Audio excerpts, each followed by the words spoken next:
प्यारे बच्चों, आज की हिंदी पाठशाला में हम पढ़ेंगे कक्षा छठी का पाठ 14 एक रोमांचक यात्रा। एक रोमांचक यात्रा पंडित जवाहरलाल नेहरू जी द्वारा रचित एक यात्रा वृतांत है। इस यात्रा वृतांत में वे अपने जीवन की एक ऐसी यात्रा का वर्णन कर रहे हैं जिसे वे कभी भूल नहीं सकते। वे कह रहे हैं कि 1916 में अपने विवाह के पश्चात हमने कुछ महीने कश्मीर में बिताए। यानी पंडित जवाहरलाल नेहरू ने 1916 में अपने विवाह के पश्चात कुछ महीने कश्मीर में बिताए। उसके बाद उन्होंने अपने परिवार को तो श्रीनगर की घाटी में छोड़ दिया, परंतु वे अपने एक चचेरे भाई के साथ कई हफ्तों तक पहाड़ों में घूमते रहे और घूमते हुए लद्दाख तक पहुंच गए। इस यात्रा में उन्हें एक दिल दहला देने वाला अनुभव हुआ। जो जिला घाटी से आगे सफ़र करते हुए वे एक जगह पहुँचे। वे कहते हैं कि मेरे ख्याल से वह मटायन कहलाती थी।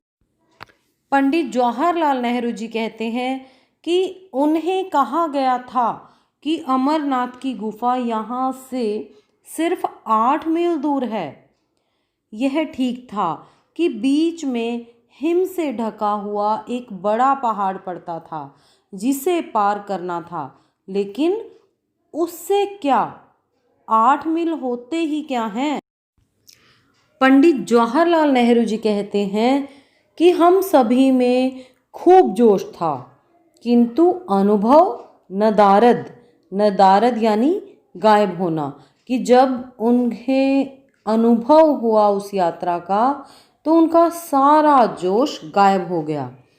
हमने अपने डेरे तंबू जो 11,500 फीट की ऊंचाई पर थे छोड़ दिए। हम एक छोटे से दल के साथ पहाड़ पर चढ़ने लगे। रास्ता दिखाने के लिए हमारे साथ यहीं का एक गडरिया था। गडरिया कौन होता है? जो भेड़ बकरी पालते हैं, एक जाति होती है जो भेड़ पालते हैं। हम लोगों ने रस्सियों की सांकल में एक दूसरे को बांध लिया। सांकल यानी कड़ी, श्रृंखला, रस्सियों की श्रृंखला बनाकर, उसकी कुंडली बनाकर उसमें एक दूसरे को उन्होंने बांध लिया। ऐसे ही बंधे हुए वे कई बर्फीली नदियों को पार कर गए। उनके रास्ते में बहुत सी मुश्किलें आई। सांस लेने में भी उन्हें कठिनाई होने लगी। सामान उठाने वालों में से कुछ के मुंह से तो खून निकलने लगा। हालांकि उन पर बहुत बोझ नहीं था। इधर बर्फ पड़ने लगी और बर्फीली नदियां भयानक रूप से रपटीली हो गई। रपटीली यानी तेज चलने वाली, फिसलन भरी हो गई वे नदियां। हम लोग बुरी तरह थक गए थे। एक एक कदम आगे बढ़ाने के लिए बहुत कोशिश करनी पड़ती थी, लेकिन फिर भी हम आगे बढ़ते ही गए। हमने अपना खेमा यानी तंबू सुबह 4 बजे छोड़ा था। 12 बजे तक लगातार चढ़ते रहने के बाद हमें एक विशाल हिम सरोवर देखने का पुरस्कार मिला। वहाँ का दृश्य बहुत ही सुंदर था।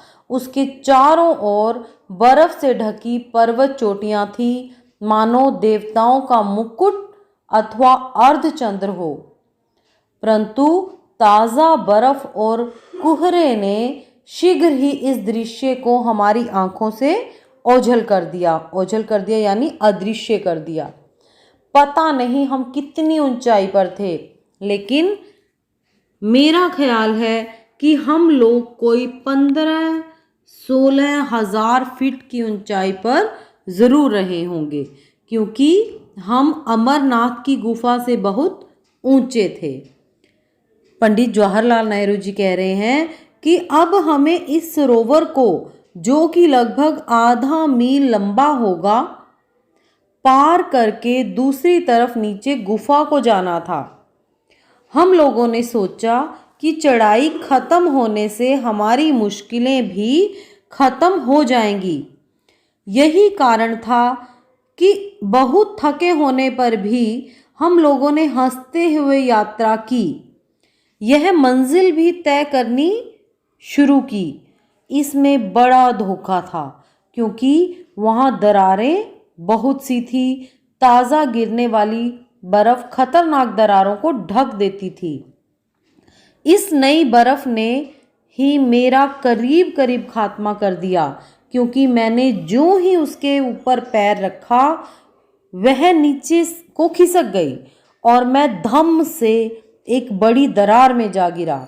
यह दरार बहुत बड़ी थी और कोई भी चीज़ उसमें बिल्कुल नीचे पहुंच सकती थी, लेकिन मेरे हाथ से रस्सी नहीं छूटी। पंडित जवाहरलाल नेहरू जी कहते हैं कि उन्होंने दरार की बाजू को पकड़े रखा और थोड़ी देर में उन्हें ऊपर खींच लिया गया। इस घटना से उन लोगों के होश तो उड़ गए थे, फिर भी वे लोग आगे चलते गए, लेकिन दरारों की तादाद और उनकी चौड़ाई आगे जाकर और भी बढ़ गई। इनमें से कुछ को पार करने का साधन भी उनके पास नहीं था, इसीलिए अंत में वे लोग थके हारे हताश ही लौट आए।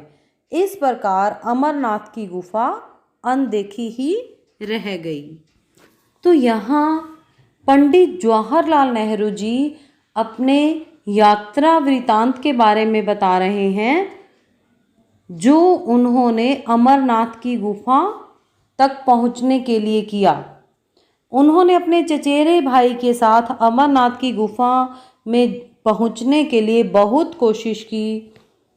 सभी कठिनाइयों को उन्होंने हंसते हंसते पार किया, परंतु साधनों की कमी के कारण वे अमरनाथ की